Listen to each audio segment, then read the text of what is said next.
Right, so you can see I'm quite big into social media. I obviously have a website, a YouTube channel. Steemit is why we're here today. It's something that I've researched and seen that's very different in terms of what normal social media is, and making use of blockchain technology, making use of this whole Bitcoin phenomenon that we're all living through and seeing.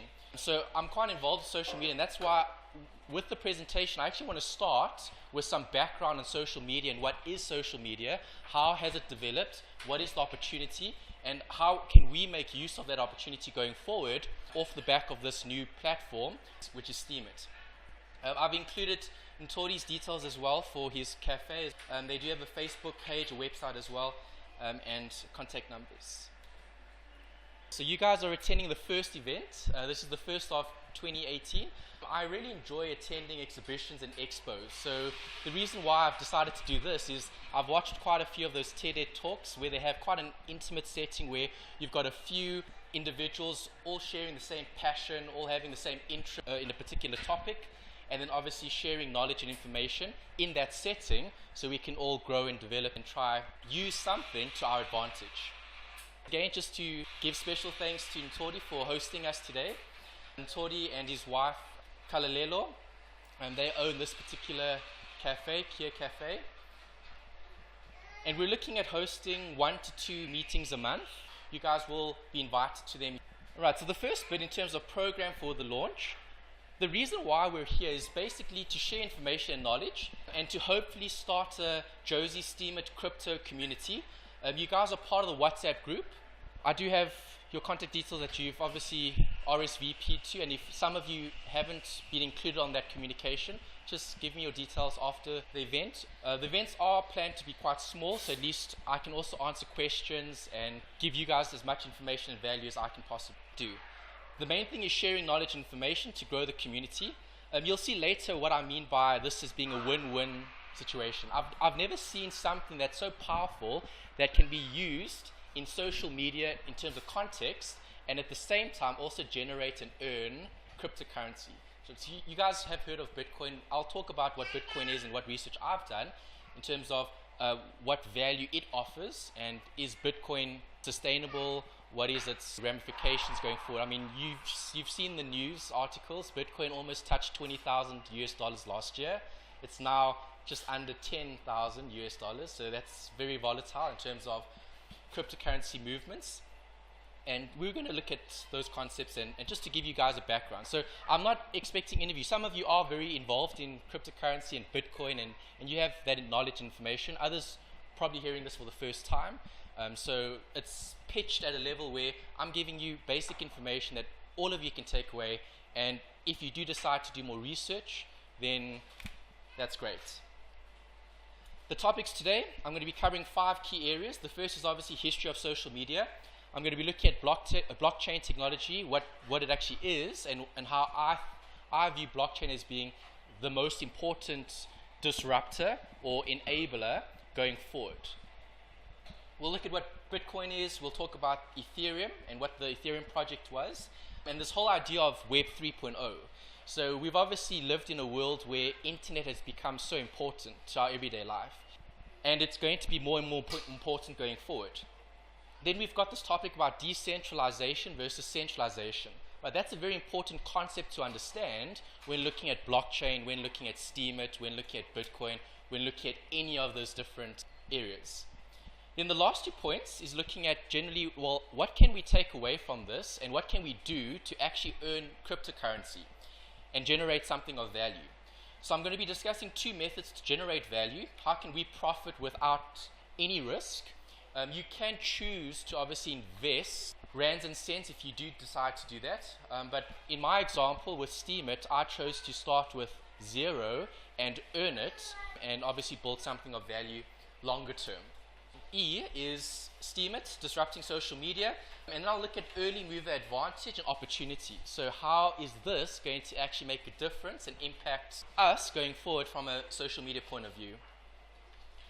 Right, so to start off, part 1 is looking at 2 things, internet as an enabler, and then this whole idea of first mover advantage. So I've got 2 images there of 2 very famous individuals, depending on how much information you have researched or have followed in terms of these two individuals. So does anyone know who these two people are? Okay, yeah, so Etu knows Gary Vee on the right. Anyone know who the guy on the left is? Richest man in the world currently? Jeff Bezos, 100%. Right, so you've got two individuals on screen that have literally taken advantage of the opportunity as a first mover or early mover in that industry. So just to give you a short background on both of these individuals. So they're quite prominent on social media.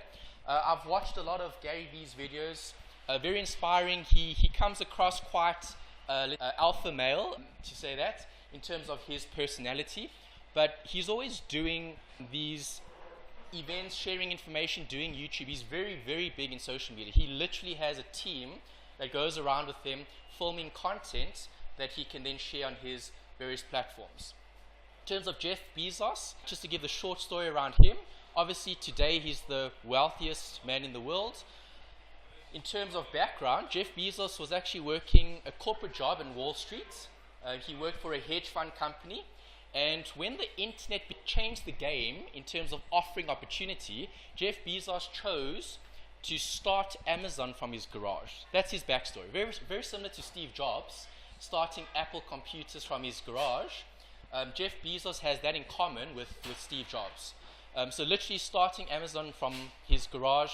Obviously they had a few investors, but now Amazon is one of the biggest and most respected companies in the world, having started just off the back of the internet.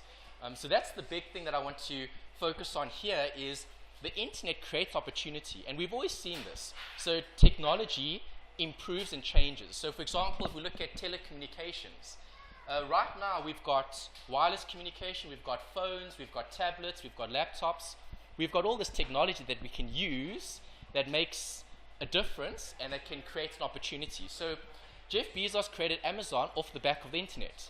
If we never had the internet, there wouldn't be an Amazon today. With Gary Vee, his story is a bit different, and he is probably closer to social media because of what he does. So why is Gary Vee an enabler, or how has he used the technology as an enabler to grow his business? So he's a first mover. Gary Vee actually is an immigrant from another country, Belarus, and he came to America with his family. They had nothing, so literally started from nothing. His dad and mom actually decided to open up a liquor store, okay, a wine store in America. And Gary was very fascinated with social media. He's always been one that looks at trends and he looks at what's the next big thing going to be. So if you've been watching his content, he talks a lot about audio.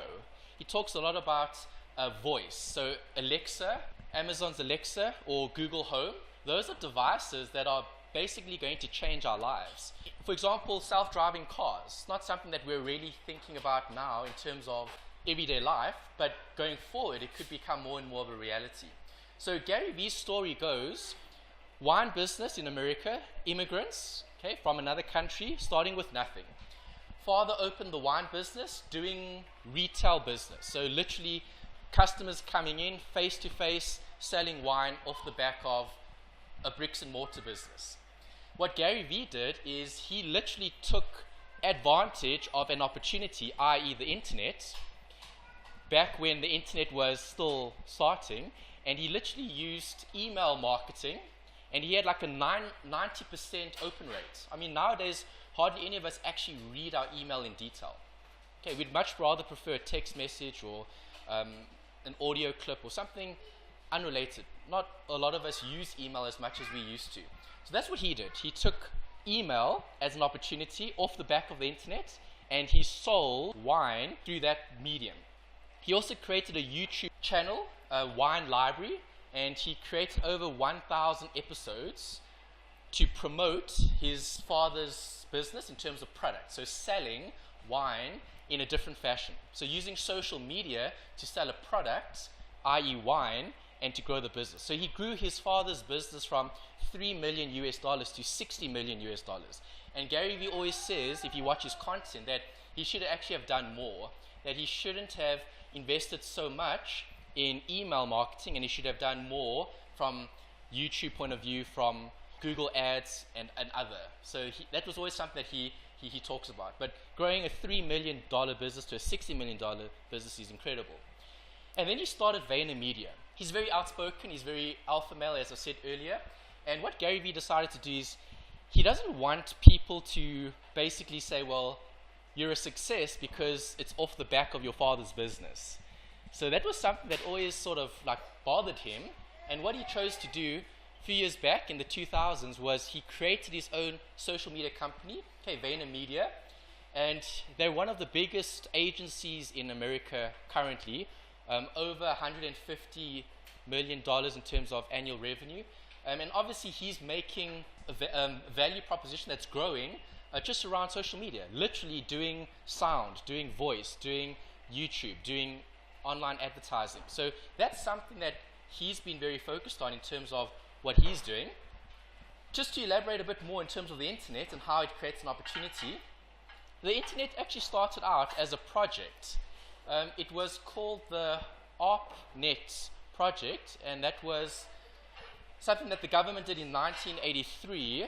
The US government created this network whereby the military could communicate.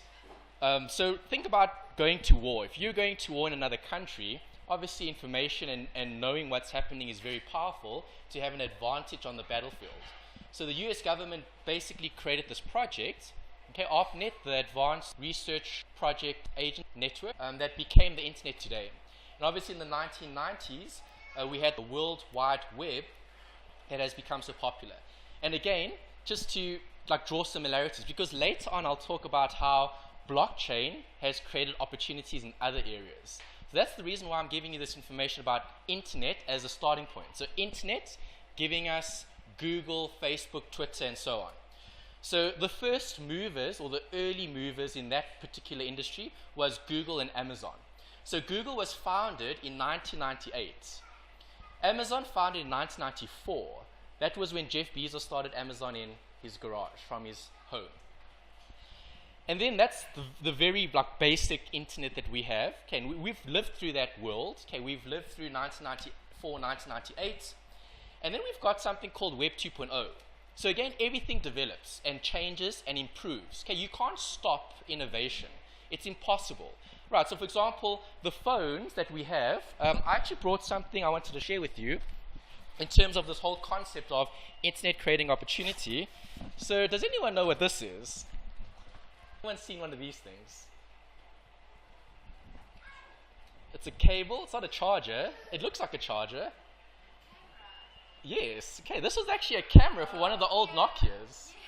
Yeah, so this is what phones used to look like back when we had those old 3310s and all those. Yeah, so the only reason why I'm keeping this is purely because I think that technology will continue to improve, and this is something my grandchildren could use this as something that was handed down to them from their grandfather or whatever. But I mean, this is literally it's VGA. It's I think this was a 0.3 megapixel camera. That's how bad these things were back when they came out. But when these things came out, we all use this. I mean, I used to use Mixit on this. This was when I was at high school. Yeah, so I mean, that was such a long time ago. You guys probably don't know about Mixit, and yeah, well, maybe you do. But anyway, it just shows you can't stop technology.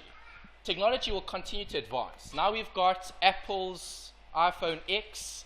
We've got Samsung probably coming out with S9 sometime soon, probably end of this year or early in the year. You can see that technology doesn't stop.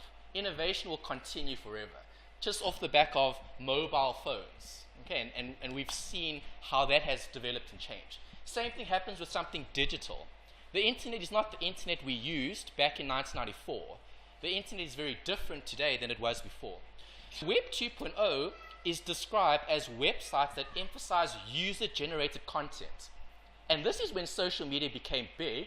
This is when we had the likes of Facebook. So when did Facebook start? In a dorm room at Harvard, Zuckerberg chose to start Facebook in 2004.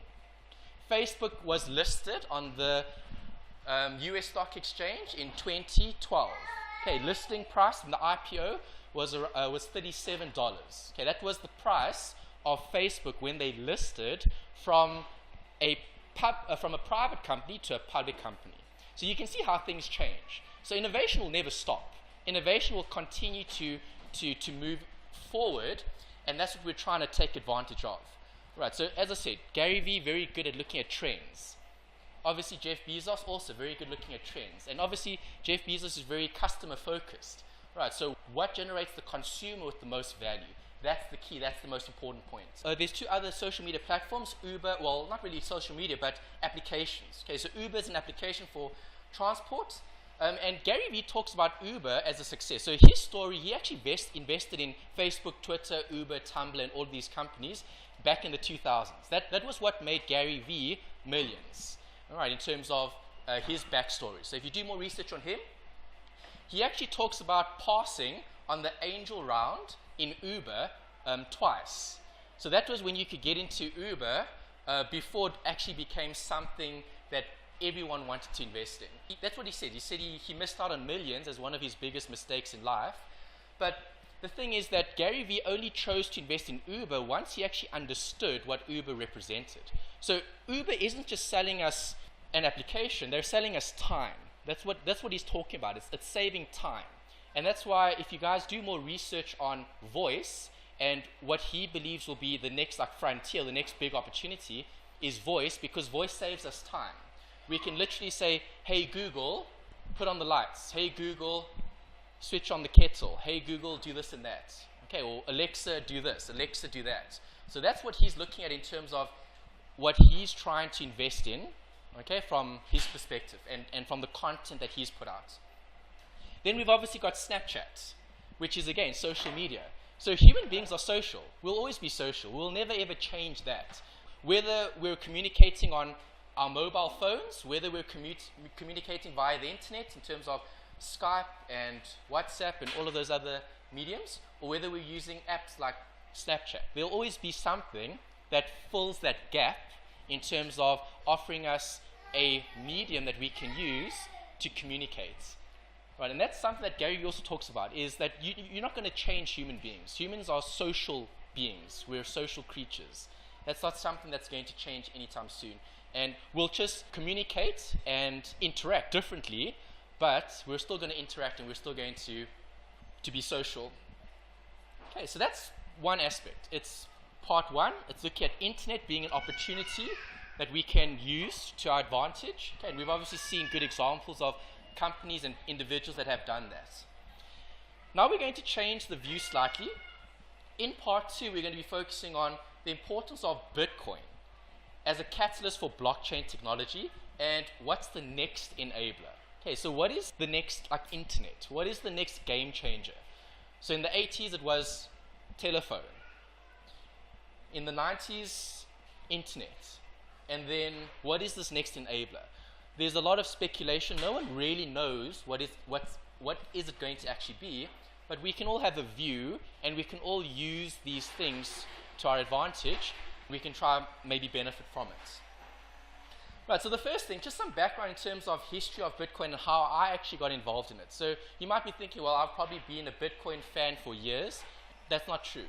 The only time that I actually got involved in Bitcoin was when I was attending these expos where I actually saw these stands that were offering products or services in that particular industry. So that was the first time where I actually saw it. So Phil and his son and his friend are here today. Phil was actually one of the representatives representing an organization that deals in Bitcoin mining. And there were a lot at the expo and exhibition. So there were ones hosted at Santa Convention Center. There was one hosted at the Ticket Pro Dome. I think I met you at the Dome. Yeah, that was the one that you were hosting. And I wasn't entirely convinced. Yes, it's interesting, but you don't quite fully understand it. And I'm not going to invest just off the back of someone providing information. I want to understand it so that I can make the decision. So that's what I did. I was first introduced to Bitcoin mining.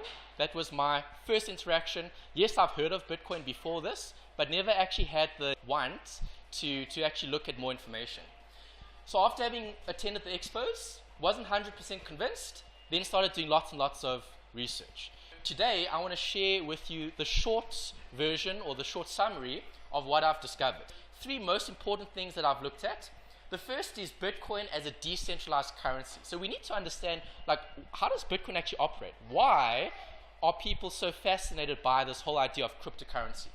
Right, what is money actually? We'll discuss that. And then we'll look at payment methods in China. That's quite an interesting thing that I also want to share with you in terms of knowledge and what made me change my view in terms of this whole idea of cryptocurrency as an opportunity. Second is blockchain. You need to know what blockchain is. Yes, you don't have to know all the details. So, I mean, I'm by no ways an engineer or programmer or anything along those IT lines, okay? But I know enough to understand what it does that can allow me to make use of it. It's like no one really fully understands how the internet works. No one really fully understands how 3G, 4G, and soon we'll have 5G actually works. But we have an idea, and we can still make use of that technology. Then we've got centralization versus decentralization. That's also something that's important that you need to understand completely and fully. So if you understand what these things are, these three basic things, that helps you in making your own decision on whether you want to make use of more decentralized applications, tools, websites, or do you want to go more into cryptocurrency? It's a personal choice. I'm not here to persuade any of you to go into any of these cryptocurrencies. There's so many of them. You'll see later. I just want to share information, and then you guys make your own decision on what I've shared with you in terms of knowledge and information. Okay, so the first thing, history of Bitcoin and blockchain. If we're looking at Bitcoin, Bitcoin is the first decentralized money. So every day we use money, and money is just a medium of value. Okay, it's like a store of value, but it's perceived value. That's the biggest thing. On the right here, I've got some background history on the gold standard. Back in the 1930s, we could literally take rands and cents, and we could have gone to the Reserve Bank, and we could have asked for the equivalent in gold. That was the gold standard, and that was what money was actually worth back in the 1900s, the very early days of our currency, okay, our South African rands and cents. Obviously that changed. So in 1961, the South African rand was replaced by the rand that was valued against the pound. Okay, obviously we're a British colony, okay? Used to be a British colony, now we're obviously democracy. And that's history in terms of money and how money works. Money as we know it is just an exchange that doesn't actually have any value today. People who are the naysayers in terms of, well, Bitcoin doesn't have any value. Well, so do the notes and coins in your wallet in terms of actual value. It has perceived value. So because you're willing to take 10 rand in exchange for a packet of chips, it has perceived value. Right, so the same thing with Bitcoin. Bitcoin is a decentralized form of money. It's cryptocurrency, and no one has ever met this guy, Satoshi Nakamoto. He's accredited for creating this whole idea of Bitcoin. But no one has ever met this guy. No one has ever sit in front of this guy and actually spoken to him. So he's a mystery. So Bitcoin is a little bit of a mystery. But there are other cryptocurrencies that do have the face or the name that you can put to the actual cryptocurrency. Right, so Bitcoin was the first, and Bitcoin made decentralized money and cryptocurrency popular. And then I've got this idea here in terms of WeChat and WePay in China. So last year, when doing lots of research, I came across an article about China. The Chinese are very big into Bitcoin, and I couldn't really understand why. Why are the Chinese so much bigger in cryptocurrency than, let's say, the Americans? Okay, Bitcoin's also very big in the US, but in terms of China, why is Bitcoin and crypto so popular in that particular area? I'm part of a badminton group, so there was a couple with their family, and they went to China for 2 months, 2-month holiday, and I was interested to find out, well, what do the Chinese know that we don't know in terms of this whole idea of decentralized money, cryptocurrency? So I asked them, well, how was your experience in China? And you know what the first thing they told me? The first thing they told me was, make sure if you decide to go to China, if you ever go to China now, make sure you download WeChat and make sure you have WePay. Because it's almost impossible to do business now in China. It's a lot more difficult now because people are wanting electronic payments. Okay, WePay. They don't want your yuan. They don't want your dollars. They want a payment via their WeChat application. That's what the Chinese want in terms of payments. So if you ever go and travel to Asia, that's where they're moving toward in terms of making payments. And I mean, we use a form of payment today that's digital. So we use online banking. We log onto our accounts, we transfer money to different people, different businesses, and that's how we transact. So we're actually using a form of digital money today. We don't really go to the bank and withdraw hard currency to do transactions. And that's where things are changing. So I don't think cryptocurrency is going to go away. But there's so many different cryptocurrencies out there that it's difficult to find the ones that will actually offer any value. And that's important to do in terms of homework. So the last note here on this slide is blockchain technology. So Bitcoin is actually great in terms of having all the hype and all the media coverage, because that has actually helped put more attention on this blockchain technology. It's like how Google made the internet more famous. It's like how Facebook made the internet more famous. Right, they provide a platform or an enabler that allows you to do more with something. Okay, let's do more with the internet, let's do more with this, let's do more with that. So Bitcoin could be, let's say, given props for actually creating more hype around something that is currently changing the way we do things. And the thing that's changing the way we do things is blockchain technology. And then I'm going to share with you this Ethereum project. So this was co-founded by a programmer, a genius programmer called Vitalik Buterin. Okay, he's a Canadian-Russian programmer, incredibly talented. Like, you've got these like genius programmers, and he's one of them. And he, with some other engineers and programmers, created Ethereum. Okay, this is the Ethereum project. So you've probably heard of Ethereum. It's one of the top cryptocurrencies in the world. I think it's number 2 currently. There's Ripple as well. And Ripple we'll talk more about later as being also something to look out for. Why? It's because large investment banks are now actually getting involved in this technology. So they're not so much interested in Bitcoin. They're more interested in, well, how does this technology work and how can we use it to our advantage? Right, so large banks are using the technology or trying to build off the technology to help them with their businesses and to enable them to offer a better product or to transact safer and secure. So we'll talk about the security and the safety of this particular technology, blockchain technology. Right, the next bit is centralization and decentralization. We need to understand what this actually is in terms of its context. When looking at centralization, 2 questions. The first is, do financial markets have intermediaries? Do they? Yes. Okay. They have a culture of centralization. And why is that? Well, if we think about how we used to transact, back in the day, things were done on like a barter system. Right, so if I had fruit and you had wheat, we could exchange fruit for wheat. Okay, that wasn't really very powerful, because what happens if you didn't only want to exchange your fruit for wheat and you wanted other goods as well? Right, so there's always been one person transacting. So let's say if I wanted to transact with you, there'd be 2 individuals. Right, but now, do you always trust those individuals that you transact with? Well, back in the day, we could. Right, but as humanity has progressed, it's difficult to trust completely. And that's why we have centralization. So centralization is like regulation.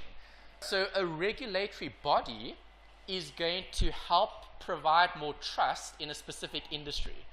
Banking obviously needs to be trusted. 2008, we had Lehman Brothers going under. Right, obviously in today's world, we're a bit more skeptical about the banks than we were maybe prior to 2008. And that's why regulation is more stringent and more onerous on the banks now, is because most of us, or people in general, don't trust the banks as much as they used to. And that's centralization. Centralization is where you have 2 people. So I want to transact with you, but we need someone who's central that can complete the transaction that we both trust. Right, so we both trust a bank to transfer funds from my account to your account, or your account to my account. And that's why we use that. And that's the way we live currently. We live in a world of centralization. Everything is central. Okay, so for example, if we want to buy goods, we don't go to the manufacturer, we actually go to the retailer. That's a form of centralization, where they take all those products and they provide that marketplace where we can access and we can buy the goods that we want. A and B obviously have to pay lots of fees. It's quite inefficient at times to always engage an intermediary, okay, or someone in the middle to offer us value and to transact. The second question is, can technology improve the current system? Well, the answer is definitely yes.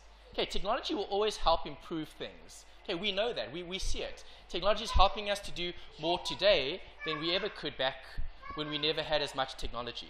So what is decentralization? Well, decentralization is looking at A and B actually transacting or engaging. You're removing that level of centralization. But now, why would you do that in a world where trust is such a big factor? So are you going to want to transact with person A directly? The thing is, yes, you would if you trusted them enough. But if you didn't, would you still want to transact with that individual? Well, the answer is yes, you would, if you could use the blockchain to add that level of trust. And that's what it does. Right, so blockchain technology, to give you like a really basic understanding of it now, before we actually look at it in more detail, is it provides trust to something that we've now grown to distrust. Okay, so the internet. When the internet came out, we all viewed the internet as a way for us to communicate, as a way for us to do business. So like Gary Vee's example, selling wine online.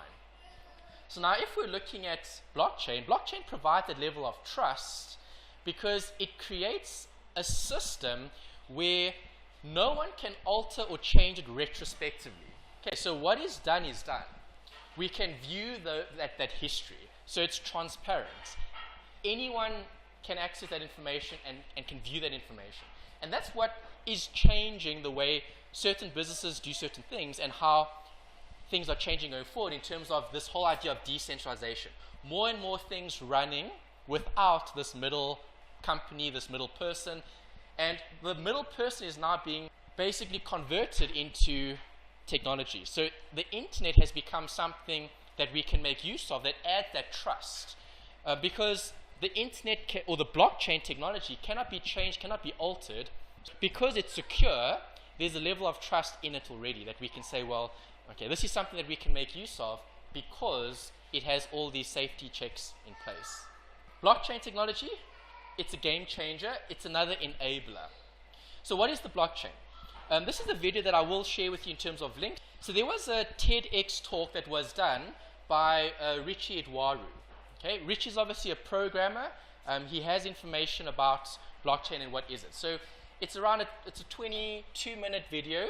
Okay, a TED Ed conference that they had in Morristown, and he presented a really basic speech or presentation that literally covered what blockchain was in a nutshell, and his main message that came out of that was trust. That's what it actually is. So trust is the main thing that he was talking about in his speech that blockchain is providing us with that changes the way we do things. Simple answer in terms of blockchain, decentralized ledger. So imagine having a ledger or a piece of paper. Let's say I take a piece of paper, okay, and I write a message on it, and I make copies for everyone in the venue. Okay, so for all of you. Right, I then distribute a copy of that ledger or list to every single person sitting in this venue. That's what blockchain actually does, but it does it on the internet, okay, off the back of the internet. It's decentralized. So all of us sitting in this room will have a decentralized ledger. Why? Because we all individually own a copy of it. Would we be able to change that information? Well, yes, you could, but it would be very difficult to get the buy-in from everyone in terms of who's actually telling the truth. Okay, and that's that level of security.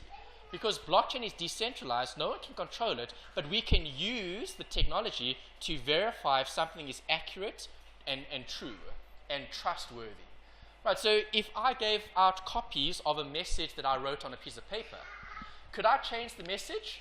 Of course I could. But I would have to change every single person's copy of the message to make sure that everybody now accepts the new message as being true and accurate.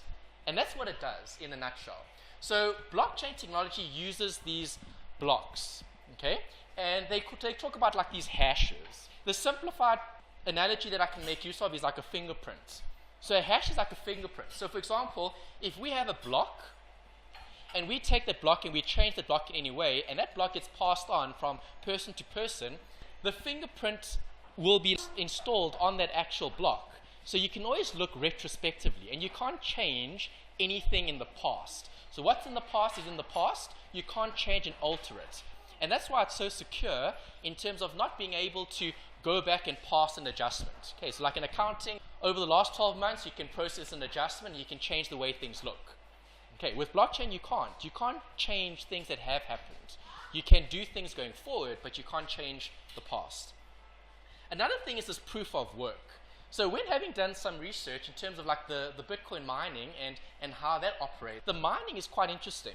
It's because when these blocks or when these messages are communicated on the internet, okay, the blockchain technology needs to make use of computing power in order to update all of these transactions. And that's why as things go forward in terms of blockchain, those transactions are taking longer and longer and longer and longer to process.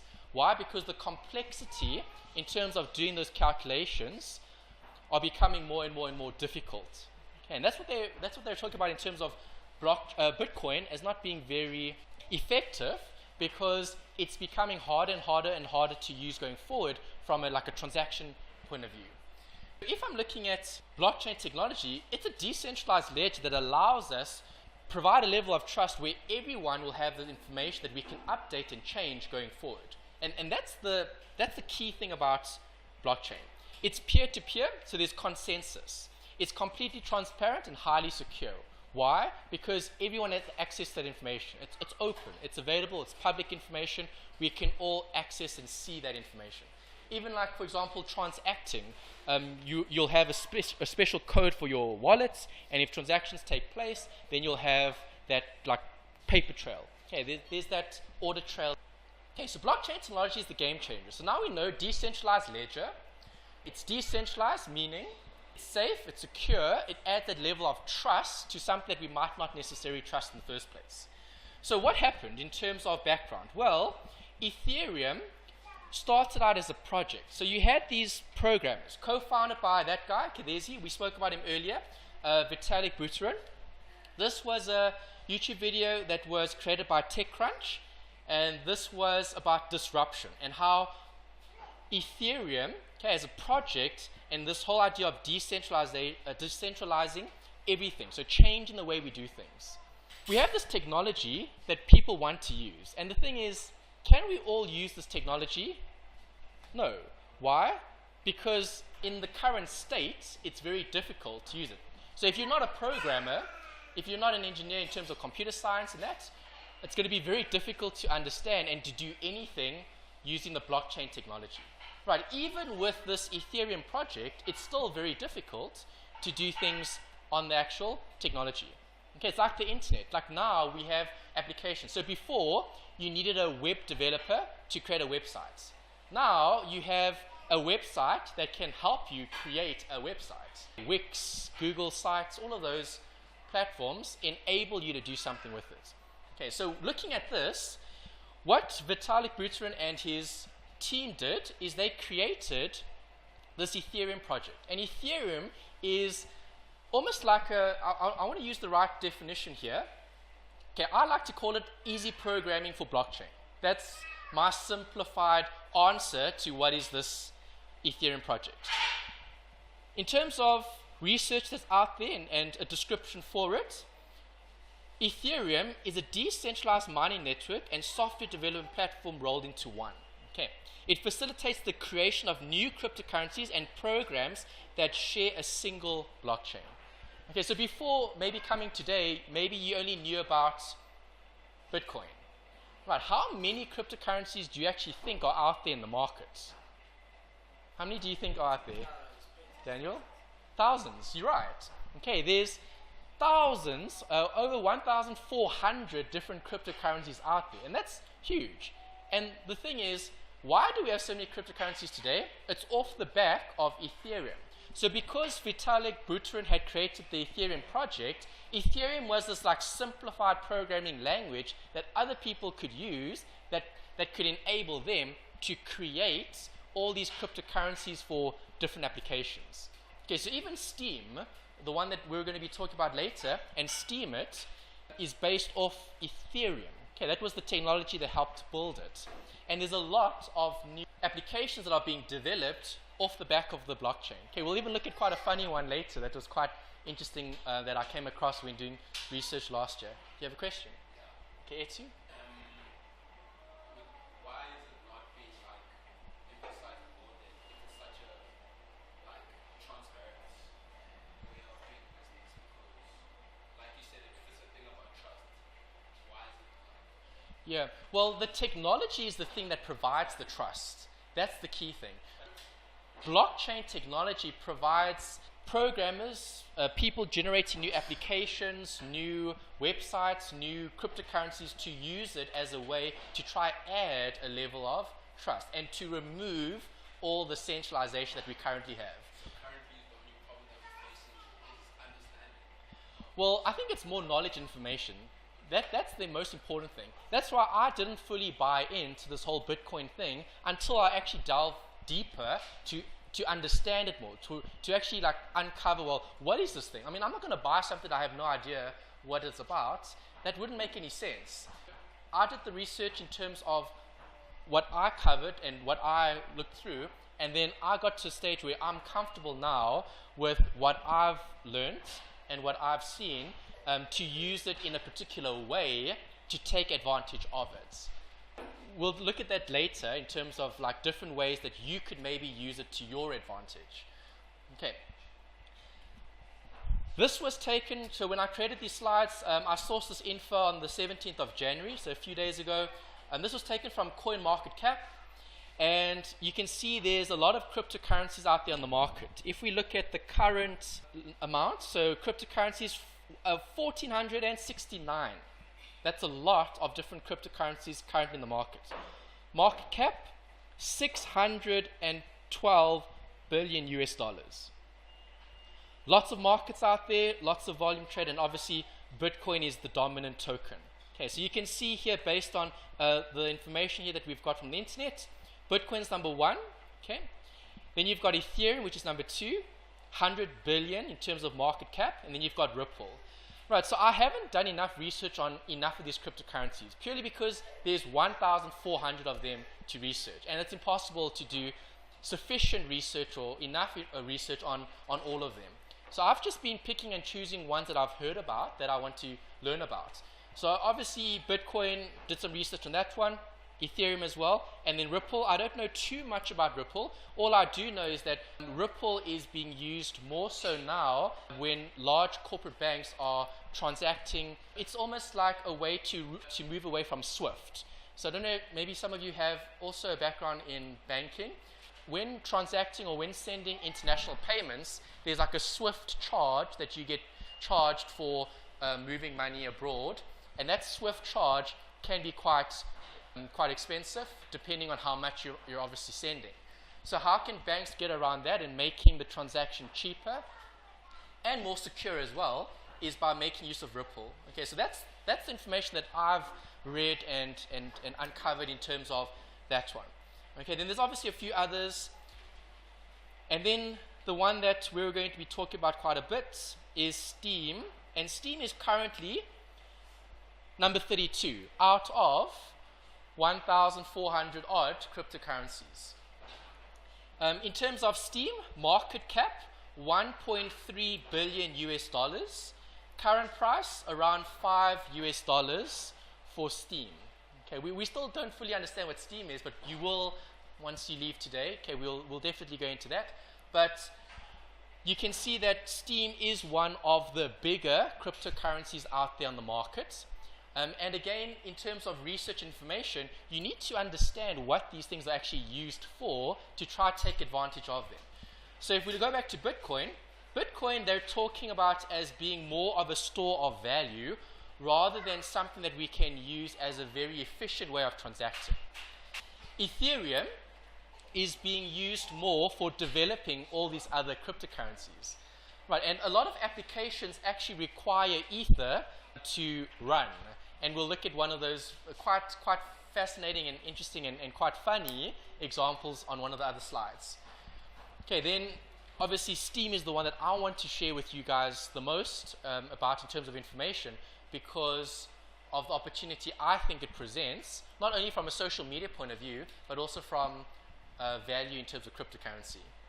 Okay, there's some background information in terms of Ethereum project. So Ethereum created this ERC20 token standard, and that's widely used for creating cryptocurrency. And that's why you've had this massive boom. Like if you really wanted to launch your own coin, you could actually. You would just have to get a computer scientist, programmer, someone that has the capability and knowledge to help you create your own coin. That's how easy it is today to create your own coin. And that's why you get all these ICOs, initial coin offerings.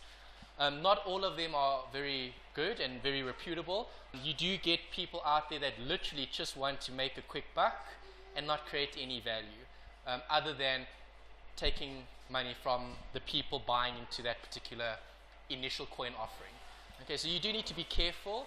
You need to do research, you need to do information on these 1,400 odd cryptocurrencies to make sure that you're comfortable with the one that you decide either to make use of, either to invest in, or to benefit and take advantage of. Okay, on this slide, just a note about the many different cryptocurrencies. You need to do your homework. That's very important. And what I've come to focus on even more than just understanding what it is what is it used for? What is its use? So now Ripple, we know, is used, okay, or being used and will be used more in terms of large corporate banks, okay, money transfer. So that's something that you could consider in terms of its use. Bitcoin, I still don't know what actual use Bitcoin has other than speculation, okay, so buying it today and hoping that it goes up in price, or in terms of a way to transact like online payments or WePay and WeChat Pay and all of those digital currencies. So other than that, there's not really much use for it. There are others as well. There's many other cryptocurrencies there. Jared? Oh, remember WeChat Pay, so you would have to load money on that application. So like Amazon's also trying to do that in terms of their own payment system. I think Facebook also has, or might have, something that they're also using to try and make their own payment system. It's like, even banks have their own payment systems. Like, so like Standard Bank has like that Snap Scan. That's like a form of payment. It's not cryptocurrency because it's still a transfer of rands and cents, but it's a digital form of payment. It's a way to make a payment without having to go and withdraw hard currency. Yeah, or like online banking, we all use it. So if you had to log on to your FNB, Netbank apps, or whatever account it is, okay, and you would then transfer money after having logged on to your online banking. Again, no physical currency, but again, that's not cryptocurrency. That's just a digital way of making a payment. Yeah, so WePay isn't a coin. WePay is just a way to transact using this digital application. That's all.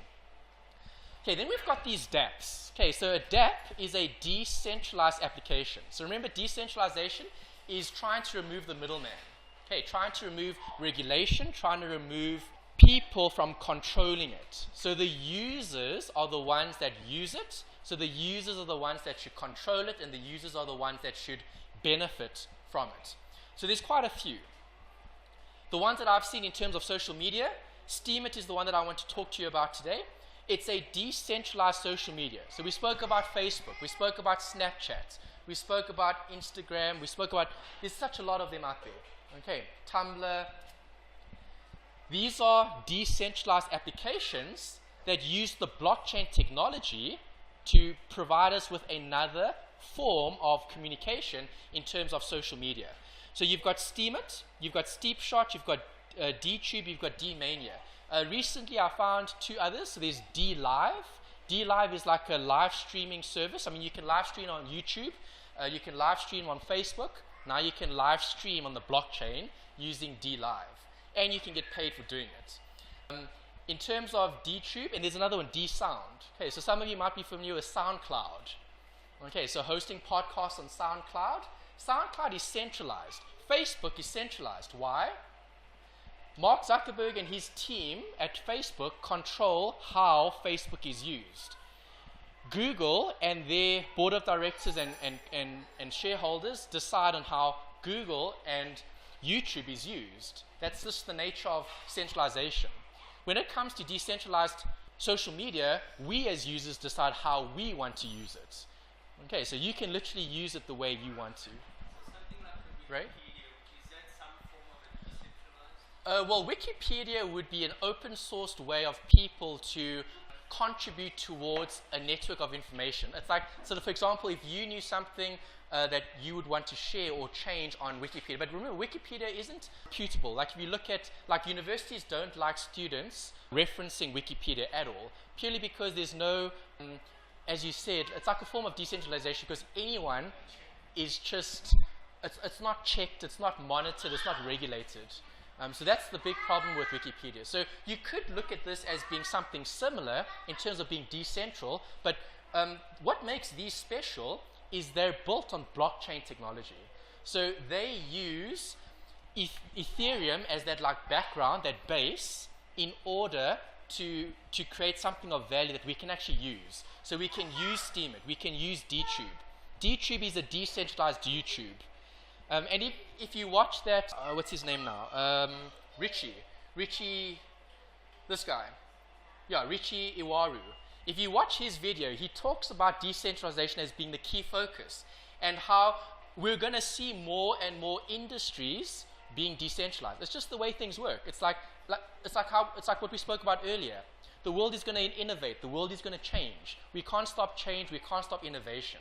The thing is, we don't know what change and innovation is going to be mainstream going forward. And that's something that we'll never know. I mean, who knew that Facebook was going to be Facebook today? All right, few people did. Gary Vee, one of them. Same as Jeff Bezos, one of those individuals that actually see an opportunity and create something off the back of an enabler. So we have Amazon today because of the internet. Right, so now we have Steemit today because of the blockchain. Okay, we have DTube today because of the blockchain. We have Bitcoin today because of the blockchain. Right, so it's that enabling factor in terms of technology and changing the way things are going forward. Okay, and this is the funny one that I wanted to share with you. So having done lots of research, I came across something quite funny and humorous that I thought you would probably laugh at a little, is CryptoKitties. I don't know if any of you have actually heard of this. Okay, but CryptoKitties, it's not for me. Okay, it might be something for you. You've got to do the research. You've got to fully understand what it's about. Okay, so just to give you the background, okay, in terms of CryptoKitties, okay, there's a website. Okay, it's obviously based on coin. Okay, decentralized money. Okay, so cryptocurrency. So if you go to cryptokitties.co, they are collectible, breedable, adorable digital cats. That's what it is. And how is this possible? Well, it's possible off the back of blockchain technology. That's what it's about. It's about technology innovating and allowing people to literally have creative license and to do whatever they want with it. So this was something that they've done with the technology to create these digital cats that are unique, and you'll never, so for example, if you actually buy one of these CryptoKitties, you'll be the only one in the world owning that specific CryptoKitty. That's how unique it is. Why? It's decentralized. You can't alter and change anything that has happened. And that's what this is offering. So how this model works is they have a marketplace. You actually have to buy a CryptoKitty, and that costs you Ethereum. All right, so you've got to buy Ethereum in order to buy a CryptoKitty. And then these CryptoKitties can be held, okay, for value. So it's almost like collecting baseball cards. Okay, so Gary Vee used to collect baseball cards when he was young. Why? He wanted to trade them. Okay, so Gary Vee used to collect, so baseball's big in America.